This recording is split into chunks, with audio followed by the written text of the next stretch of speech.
Vous allez voir, je parle beaucoup, mais aujourd'hui, je veux vraiment que vous assimiliez bien toutes les techniques pour que ça vous prenne par la suite, comme moi à la maison, un 5 minutes facile. On poursuit avec la technique de friser. Je vais utiliser mon fer plat 1 pouce de Free Play. La grosseur du fer va dépendre de la longueur de vos cheveux puis du type de frisé que vous aimez. 1 pouce, c'est polyvalent.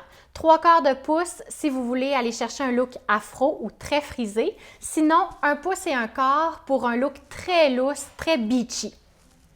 Donc, je ne sépare pas mes cheveux à la maison, bien important.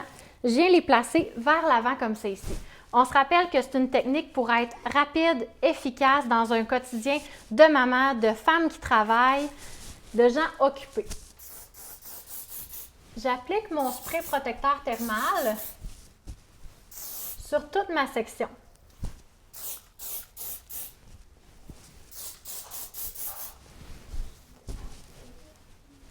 Comme c'est ici. Lorsque vous venez en salon, j'utilise une brosse, mais là, je vous montre vraiment la technique comme si j'étais chez moi. Je viens séparer quand même, mais avec les mains le plus simple possible. Comme c'est ici. Donc, mon produit est bien réparti. Comme ça. Donc, on vient comme lisser son cheveu. Ce qui est important, c'est de faire des belles séparations propres. Même si on travaille vite, il faut toujours que le cheveu soit bien séparé. Donc, je commence. Je prends une grosse section. Je viens la travailler pour qu'elle soit le plus lisse et belle possible. S'il y a plein de petits frisottis comme ça, là, ils vont rester là, tout le long. Ils vont toujours être là, ils ne vont jamais partir. Donc, on s'assure d'avoir une section propre, comme ça. Puis, on prend notre fer, on tourne toujours vers l'extérieur. On veut ouvrir notre visage, donner du volume. On ne veut pas refermer son visage. Comme ça, on prend, on twist, comme c'est ici. Je vais le faire très lentement parce que ça prend du temps à comprendre. Comme c'est ici, descend vers le bas. On tourne et on retourne.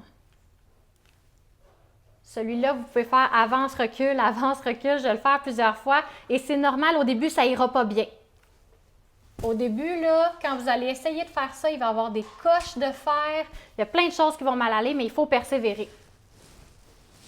Ensuite, on prend une autre section, comme c'est ici.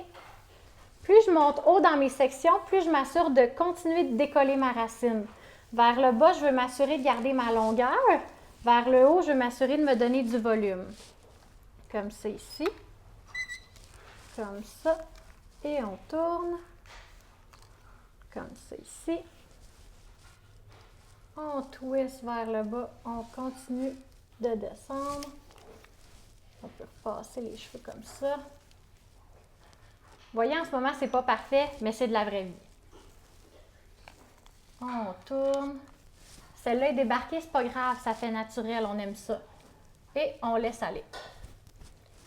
Moi, j'aime dire que quand je place mes cheveux, j'aime les placer où est-ce qu'ils vivent.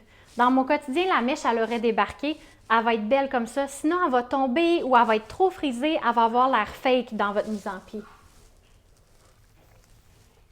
Comme c'est ici. Plus je vais vers l'avant, plus je prends des fines sections. Comme ça. Puis plus je monte haut, mon effet. Pourquoi je monte plus haut? Encore une fois, pour le volume. Il y en a qui diraient qu'ils veulent se remonter à la face. Comme c'est ici.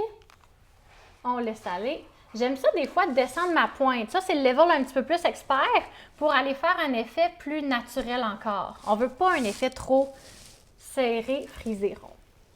Dernière section et la plus importante, celle de la frange. Vous avez deux options. Soit la séparer en plus petites sections pour aller chercher un look plus défini, plus fou, ou moi, j'aime beaucoup ces temps-ci me faire le look très volumineux, plus Hollywood. Donc, je prends ma section complète, je la mets vers l'avant, Un peu exactement dans le même mouvement que je la faisais avec ma brosse séchoir dans l'autre vidéo. Comme ça ici. Donc, j'ai vraiment, encore une fois, m'assurer d'avoir une section belle, propre, bien séparée. Même si c'est une grosse section et qu'on va vite, on prend le fer. On essaie de ne pas se brûler le front, très important. Ça va vous arriver probablement ça aussi, je vous le dis. C'est les risques du métier. Comme ça, donc on pousse vers l'avant, on descend, on tourne. Puis là, ici, c'est important, on laisse une pointe plus longue. Sinon, on va avoir une boucle là, en plein milieu de la joue. Ça arrondit le visage, on aime moins, donc on laisse pendre un petit peu plus. Ce qui est important, c'est d'avoir ici, voyez-vous, ça pousse vers l'avant, ça va vers l'arrière. Ce mouvement-là, c'est ce qui va vous donner le maximum de volume. On poursuit avec l'autre côté. On est rendu à notre deuxième côté. Là, je vais vraiment y aller à ma vitesse habituelle à la maison pour vous démontrer à quel point c'est rapide. Je vais remettre aussi un petit peu de protection thermale. J'en ai déjà mis, mais c'est surtout pour vous démontrer l'importance de ce produit-là. C'est primordial pour avoir des pointes refermées comme les miennes et en santé. On en met bien. Puis encore une fois, en salon, j'utilise une brosse pour enlever le produit, mais aujourd'hui, on imite ma salle de bain. Donc, on part.